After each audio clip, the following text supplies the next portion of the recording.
नमस्कार, आप देख रहे हैं अश्वमेघ न्यूज और मैं हूं आपके साथ मानवी ठाकुर। हाल ही में चर्चित आदेश जो कि जैन समाज अल्पसंख्यक है, इसलिए उसे हिंदू विवाह अधिनियम का लाभ नहीं मिलेगा, पर माननीय हाईकोर्ट इंदौर डबल बेंच में सुनवाई की गई। यहाँ सबसे महत्वपूर्ण मुद्दा ये था कि एक जैन दंपति की आपसी विवाह विच्छेद याचिका, जिसमें पत्नी स्वयं प्रैक्टिसिंग एडवोकेट इंदौर है और वर्षा गुप्ता एडवोकेट द्वारा प्रस्तुत की गई है। उक्त विवाह विच्छेद आवेदन को बिना सुने इस तथ्य पर निरस्त किया गया कि जैन समाज अल्पसंख्यक है, वह जैन विवाह हिंदू विवाह से भिन्न है और बहुसंख्यक के नियमों को नहीं मानता, इसलिए विवाह विच्छेद हिंदू विवाह अधिनियम से नहीं किया जा सकता।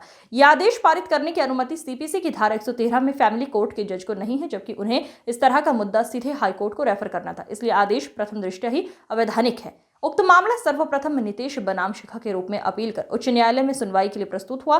बाकी कोई अन्य मुकदमा सुनवाई के लिए नहीं लगा। महिला की ओर से अधिवक्ता वर्षा गुप्ता द्वारा जैन समाज को हिंदू विधि में विशेष मान्यता दी गई है। यह भी कहा गया है कि जैन, बौद्ध और सिख समाज के अपने अलग नियम और व्यवहार है। सभी अल्पसंख्यक जरूर है, परंतु हिंदू विवाह अधिनियम में, अल्पसंख्यक कानून में और संविधान में कहीं भी उन्हें अलग नहीं किया गया है, न ही उनकी विवाह विधि हिंदू विधि से भिन्न है। 8 फरवरी को एक मामले में जब शिखा वर्सेस नितेश का एक आपसी सहमति विवाह विच्छेद का मामला फैमिली कोर्ट इंदौर में रखा गया, उस मामले को यह बोलकर निरस्त कर दिया गया कि हिंदू समाज को हिंदू कानून का लाभ जैन समाज को नहीं दिया जा सकता। और उसका कारण यह है कि जैन समाज को अल्पसंख्यक कानून में घोषित किया गया है, तो अल्पसंख्यक होने की वजह से उनको इसका लाभ नहीं दिया जा सकता, जिसके अगेंस्ट में हमने तुरंत हाईकोर्ट इंदौर में याचिका दायर की। बेंच मतलब डबल बेंच में एक डिसीजन आया, जिसमें श्री धर्माधिकारी जी और कुलगांवकर साहब दोनों जज रहे और उन्होंने इसमें यह फैसला दिया, जिसकी सुनवाई 18 मार्च को इंदौर हाईकोर्ट में हुई।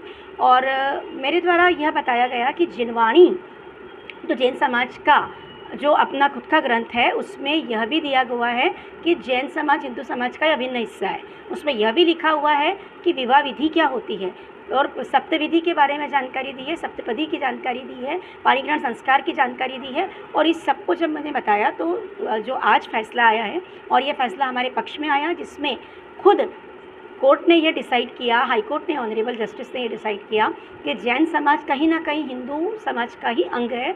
और क्योंकि हिंदू विवाह और कानून में जैन समाज, बौद्ध समाज और सिख समाज को उसी का अंग मानकर उनको सारे कानून का लाभ दिया गया है, तो इस याचिका में भी उसको लाभ दिया जाना चाहिए। और जो फैमिली कोर्ट इंदौर ने आदेश पारित किया था, उसको निरस्त किया गया और हमारे इस ऐतिहासिक फैसले से न केवल हमारे बल्कि पूरे जैन समाज को बहुत बड़ा फायदा हुआ, नहीं तो उनका अस्तित्व भी विलखल हो जाता।